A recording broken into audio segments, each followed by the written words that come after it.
Produire durable, c'est un impératif pour toutes les industries. L'industrie agroalimentaire n'y échappe pas. Il s'agit, on le sait, de produire bien au moindre coût énergétique, en limitant la consommation de matières premières et la production de déchets. Bref, en minimisant les impacts sur l'environnement. Pour y parvenir, il ne suffit pas de le vouloir. Il est indispensable, en particulier pour les PME, de disposer d'outils permettant de faire les bons choix. C'est tout l'objet du programme GIST que va nous présenter aujourd'hui Yves Bayon-de-Noyer, président de la commission recherche de l'ANIA.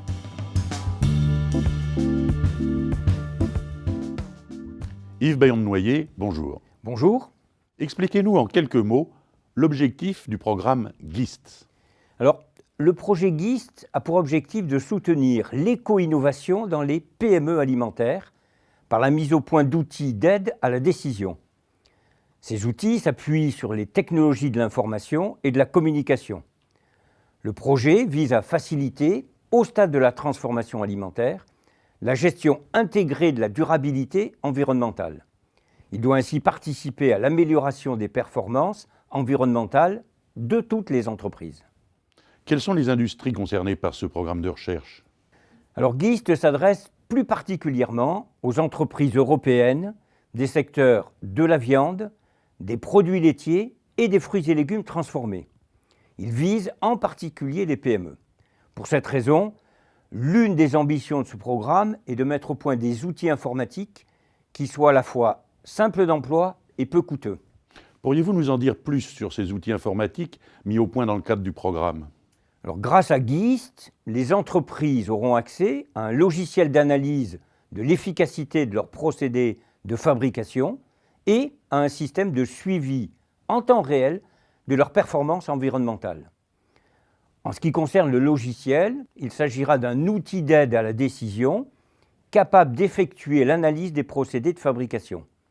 Il permettra ainsi d'identifier les étapes les moins efficaces d'un procédé et de proposer des solutions de minimisation des impacts. Comment l'outil sera-t-il développé? Le développement de cet outil s'appuiera sur des bases de données fournissant des informations détaillées sur l'analyse du cycle de vie des produits, sur les indicateurs d'éco-efficacité et les meilleures techniques disponibles. De quoi calculer simplement les impacts environnementaux des opérations unitaires et des procédés. Et ces applications seront accessibles à distance via Internet. D'accord.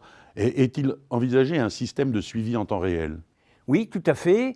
L'autre outil mis au point par GIST sera un système de surveillance en ligne, auto-administré, basé sur un réseau de capteurs sans fil. Il permettra donc aux entreprises de réaliser des mesures de paramètres environnementaux spécifiques. Les entreprises pourront ainsi évaluer les niveaux de consommation et les niveaux d'émissions de leurs installations de production. Le premier bénéficiaire de ce programme sera donc l'environnement.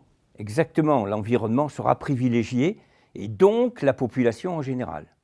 L'impact au niveau des entreprises est clé, qu'il s'agisse de la réduction de la consommation d'énergie, de la consommation d'eau ou de la quantité de déchets mis en décharge. De plus, il ne faut pas oublier un autre aspect clé, la capacité de ces industries à s'adapter à l'évolution de la réglementation. Yves Bayon-de-Noyer, je vous remercie. Merci.